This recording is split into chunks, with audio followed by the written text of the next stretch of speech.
tuig sa taong 2026.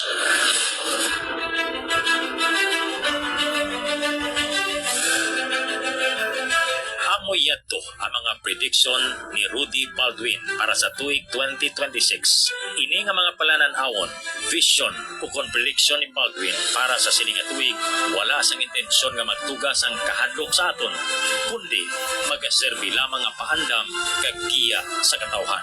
Subong man, wala sa giyapon sa makalabaw sa gahom sa aton Dios nga mo ang nakaibalos ang tanan bisan pasang kung ano ang matabo sa palabuton.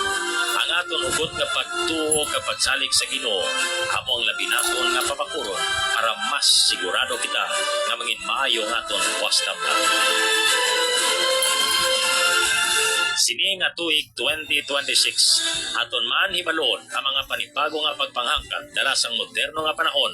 Paano ini ato bangon sa mga panugyan gikan sa mga professionals, gikan sa nagkalain-lain nga patag, kangay sa mental health, pangkabilugan nga kayong lawas, financial literacy, pagbabakod sang relasyon, kag iban pa. Sa pagmoderno sang panahon, may mga pag-uman nga pagpanghangkat sa aton. Isa na diri ang mental health sa tao sa tuig 2026. Ang ipahayag sa guidance counselor kag assistant professor for psychology sa University of San Agustin nga si assistant professor Shaira Marie Hobson Espinosa nga madamo sang bago nga pagpanghangkat sa mental health sa tao. Lakit na diri ang climate anxiety bangod sa nagarala nga kalamidad kang isang bagyo kag ligo. Mga top git natin yung mga mental health challenges as Filipinos would be number one git is ang climate anxiety. Hindi ginaya madula ya bilang ang Pilipinas is vulnerable git kita sa pagbago-bago sa panahon. Hindi ginaya madula ang aton nga pakulba kag kakugmat no kahadlok. Insuhesyon sa mental health professional, mapaganhagan ang kakulba kung nakapanghanda ang pamilya, pinagi sa pagpasiguro nga updated sa mga impormasyon kag sa mga nagapanguna nga kinahanglan. Ang isa dira gid sa aton nga suggestions no on a personal level kag sa panimalay naton is to always be informed no, dapat updated kita sa disasters no, natural calamities naton, especially within sa aton nga area kag syempre nang mas alert na kita no, kag mas mapahagan-hagan naton ang kakulba kag kakugma kung mas prepared kita. Magluwas sa climate anxiety, isa man sa mental health struggle sa mga Pilipino sa 2026, ang burnout sa trabaho. Dugang man sa aton nga mga mental health challenges ang work setup, mga burnout sa kalabanan sa aton nga mga employees. Sa mga adults naman niya, amo naman na iya ang ilang isa sa mga mental health challenges naton for 2026. Pero subong, syempre, gahambal kita nga kumbaga ipapahagan-hagan nato na siya using the work-life balance concept. Dugang pandiri suno kay Professor Hobson Espinosa ang anxiety dala sa political landscape bangod sa systematic nga korupsyon sa gobyerno.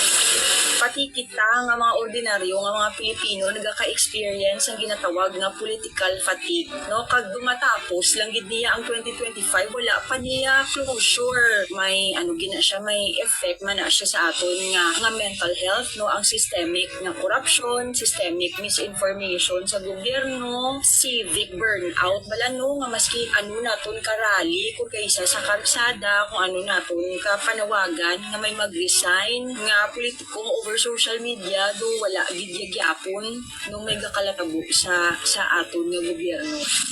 Bangod man sa digital era, mahimo man magbatsag ang tao sang digital burnout kag social comparison, ilabi na sa paggamit sang social media. Mahimo man makabatsag sang anxiety ang mga yara sa sandwich generation, kung mga breadwinners nga mo ang nagasuporta sa ilang pamilya. Panugyan sang mental health na professional sa tuig 2026, protektahan ang kaugalingon pagi sa paghatag sa importansya sa self-care kung pagtatap sa kaugalingon.